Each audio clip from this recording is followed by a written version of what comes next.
Em nosso estudo de hoje está no Evangelho de Lucas, capítulo 11, versículo 1. Senhor, ensina-nos a orar. Emmanuel comenta na lição 167 do livro Caminho, Verdade e Vida, na oração. A prece nos círculos do cristianismo caracteriza-se por gradação infinita em suas manifestações, porque existem crentes de todos os matizes nos vários cursos da fé.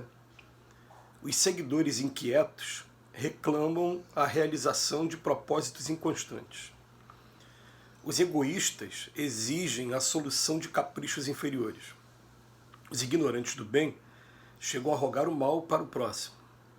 Os tristes pedem a solidão com ociosidade. Os desesperados suplicam a morte. Inúmeros beneficiários do Evangelho imploram isso ou aquilo com alusão à boa marcha dos negócios que lhe interessam a vida física. Em suma, buscam a fuga. Anelam somente a distância da dificuldade, do trabalho, da luta digna. Jesus suporta paciente todas as fileiras de candidatos do seu serviço, de sua iluminação, estendendo-lhes mãos benignas, tolerando-lhes as queixas descabidas e as lágrimas inaceitáveis. Todavia, quando aceita alguém no discipulado definitivo, algo acontece no íntimo da alma contemplada pelo Senhor. Cessam as rogativas ruidosas, acalmam-se os desejos tumultuários, converte-se a oração em trabalho edificante. O discípulo nada reclama e o mestre, respondendo-lhe às orações, modifica-lhe a vontade todos os dias, alijando-lhe do pensamento os objetivos inferiores. O coração unido a Jesus é um servo alegre e silencioso. Disse-lhe o mestre, levanta-te e segue-me. Ele ergueu-se e seguiu. A gente sabe da importância da oração como um intercâmbio com aqueles que são os prepostos de Deus na nossa vida, que, dependendo da religião, as pessoas vão chamar de anjos, vão chamar de guias, vão chamar de Espírito Santo, não importa o nome que a gente dê para eles, mas a gente sabe que tem alguns prepostos, alguns intermediários entre Deus e a gente, que, como dizia Jacó lá no Velho Testamento com a sua escada, né, tem gente aqui mais próxima para atender os nossos pedidos. Tudo bem. Mas o Emmanuel faz uma colocação aqui para a gente, aproveitando o versículo do Evangelho de Lucas, Senhor, ensina-nos a orar. Como é que eu tenho que aprender a orar? E quando eu vou aprender a orar, não é simplesmente pegar aquela questão teórica de que a toda oração ela é louvor, agradecimento e pedido. Não é isso. A gente já sabe disso, essa parte teórica é fácil da gente entender, né? Que a oração primeiro reconhece o Pai, igual a sequência do Pai Nosso. Ela começa reconhecendo o Pai, louvor, né? Pai Nosso que estás nos céus, santificado seja o teu nome. Primeiro, né, reconhece, igual a gente vai falar com uma autoridade, né? Excelência aqui da Terra, imagina uma autoridade moral, né? E depois você faz o agradecimento e faz os seus pedidos. Tudo bem. Mas não é isso.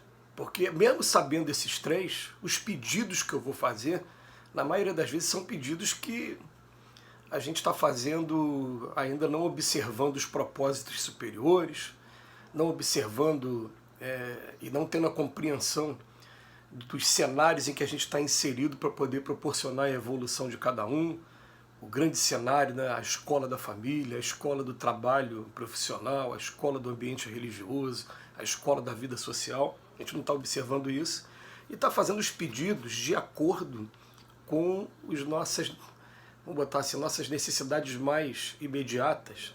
E o Emmanuel fala uma coisa aqui que chama muito a nossa atenção, quando ele, em um dos parágrafos ele fala assim, inúmeros beneficiários do Evangelho imploram por isso ou aquilo, com alusão à boa marcha dos negócios que interessa aqui na vida física.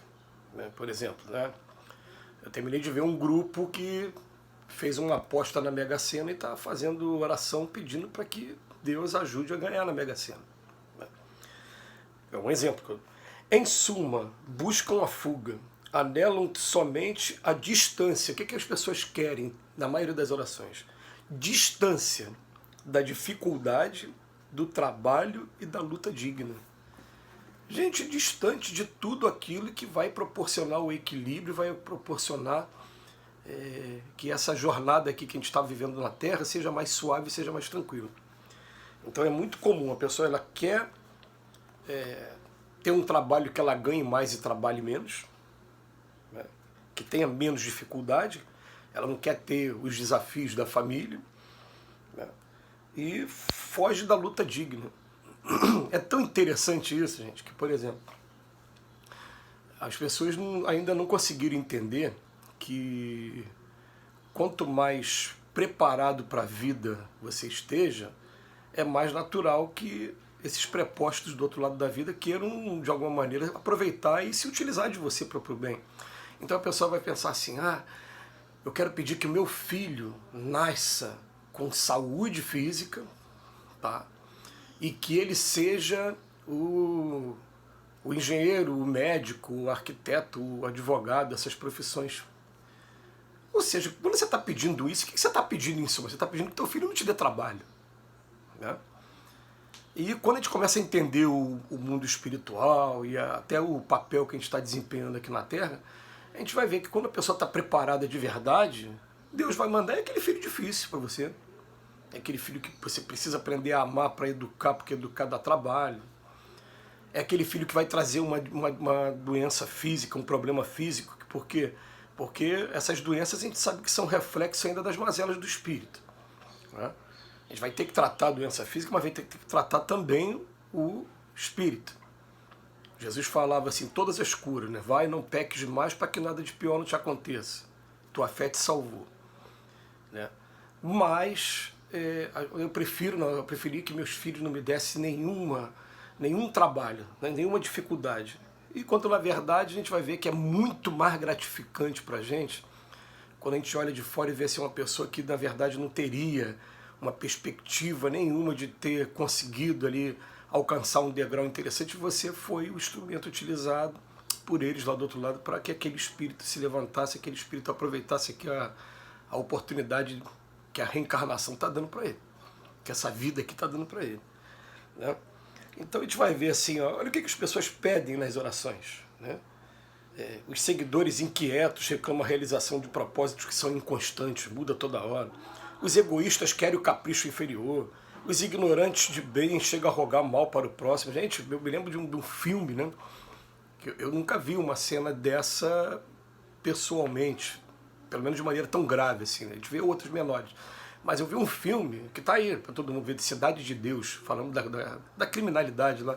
E tem uma cena no filme que as pessoas vão se reunir para fazer uma oração porque eles estão indo fazer um assalto.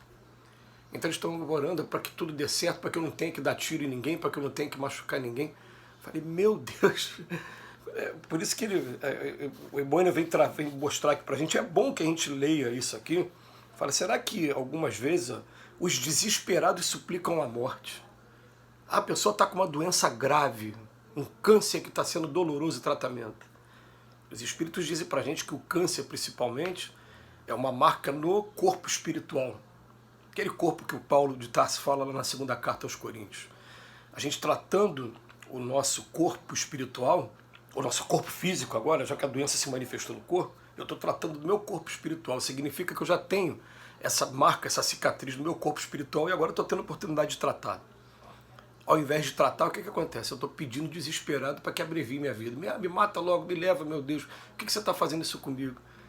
Aí a decepção grande, né? Depois volta para o plano espiritual, tá lá a marca ainda. Tu teve a oportunidade de tratar e não tratou, cara? Né? Isso que a gente fala para as pessoas, né? Descobriu que tem câncer, gente, vamos até os últimos limites de tudo. Tem que fazer químio, rádio, o que tiver que fazer, faz, porque você está tratando o teu corpo espiritual. Esse corpo aqui tem um prazo de validade pequenininho, 80, 90 anos, normalmente. Uma média maior agora nos últimos anos, né? Na década de 80 era 60, 70, agora tem um prazo de validade. Agora o espiritual, no espiritual é para sempre. Você está tratando o seu corpo espiritual. Então quando ele coloca aqui para a gente, né, Senhor, ensina-nos a orar, eu vou colocar aqui para a gente, né, quando a gente começa a entender mais ou menos isso aqui, o papel nosso aqui na Terra, a minha oração vai ser diariamente assim, Senhor, me ajuda a identificar, a reconhecer aonde eu estou desafinado com o Evangelho de Jesus. E me dê força para que a cada dia eu possa estar vencendo esses obstáculos, procurando estudar cada vez mais essas mazelas e enfrentar essas mazelas até o dia que ela vai deixar de ser tentação eu não vou cair mais em tentação nenhuma. Que Jesus nos abençoe hoje e sempre.